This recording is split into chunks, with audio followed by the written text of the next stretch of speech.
ಸಮಸ್ತ ಮೈಸೂರಿನ ಜನತೆಗೆ ಸಿದ್ದು ಜಂಗಮನ ನಮಸ್ಕಾರಗಳು. ಬಹುರೂಪಿಯ ಕೊನೆಯ ದಿನದಂದು ನಾವಿಲ್ಲಿ ನೆರೆದಿದ್ದೇವೆ.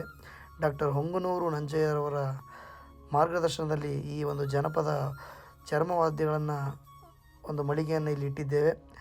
ಇದು ಒಳ್ಳೆಯ ಕಾನ್ಸೆಪ್ಟ್ ಅಂತೇಳಿ ಎಲ್ಲರೂ ಕೂಡ ಮೆಚ್ಚುಗೆಯನ್ನು ವ್ಯಕ್ತಪಡಿಸ್ತಿದ್ದಾರೆ. ಈಗ ನಮ್ಮ ಜೊತೆಗಿರುವಂಥ ಮೈಮ್ರೇಮ ಸರ್ ಆಗಿರ್ಬೋದು ಹಾಗೂ ಕಿಕ್ಕೇರಿ ನಾರಾಯಣ್ ಸರ್ ಆಗಿರ್ಬೋದು, ಅವರೆಲ್ಲರ ಒಂದು ಅಭಿಲಾಷೆಯನ್ನು ನಿಮ್ಮ ಮುಂದೆ ಈಗ ಅವರು ಹಂಚ್ಕೋತಾ ಇದ್ದಾರೆ. ಎರಡು ಇದೆ, ಒಂದು ಜಾನಪದ ರಂಗಭೂಮಿ, ಒಂದು ಆಧುನಿಕ ರಂಗಭೂಮಿ. ಆದರೆ ನಾವು ಹೆಚ್ಚು ಹೊತ್ತು ಕೊಡಬೇಕಾದದ್ದು ಜಾನಪದ ರಂಗಭೂಮಿ. ಯಾಕೆಂದರೆ ಜಾನಪದ ರಂಗಭೂಮಿಯಲ್ಲಿ ತಾಳ, ಲಯ, ಆಮೇಲೆ ಕುಣಿತ ಎಲ್ಲವೂ ಇದೆ. ಯಾವತ್ತೂ ಒಬ್ಬ ನಟನಿಗೆ ರಿದಮ್ ಸೆನ್ಸ್ ಇಲ್ವೋ ಅವನು ವೇಸ್ಟ್ ಮಾಡಿ, ಅವನಿಗೆ ನಟನೆ ಇಲ್ಲ ಅವನು. ಯಾಕೆಂದರೆ ನಮ್ಮ ಗುರುಗಳು ಹೇಳಿದ್ದಾರೆ, ವಿವೇಕಾನಂದರು.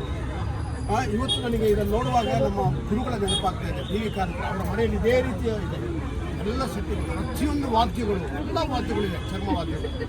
ಆದ್ದರಿಂದ ನನಗೆ ಖುಷಿಯಾಗುತ್ತೆ. ಈ ಸಲ ಇಂಥ ಒಂದು ಸ್ಟಾಳನ್ನು ಮಾಡಿದ್ರಲ್ಲ, ಅದರಿಂದ ನನಗೂ ಖುಷಿಯಾಗಿ 2 ದಿವಸದಿಂದ ಕುಣಿತಾ ಇದ್ದೆ. ನಾನು ಖರೀದಿ ಮಾಡಿ ಸುಂದರೇಶ, ನಿಜವಾಗಿ ಸುಂದರೇಶ ಜಾನಪದ ನೃತ್ಯದಲ್ಲಿ, ಜಾನಪದ ಕುಣಿತದಲ್ಲಿ, ಜಾನಪದ ತಾಳದಲ್ಲಿ ಬಹಳ ಫೇಮಸ್. ಕರ್ನಾಟಕದಲ್ಲ, ಇಡೀ ಇಂಡಿಯಾದಲ್ಲೇ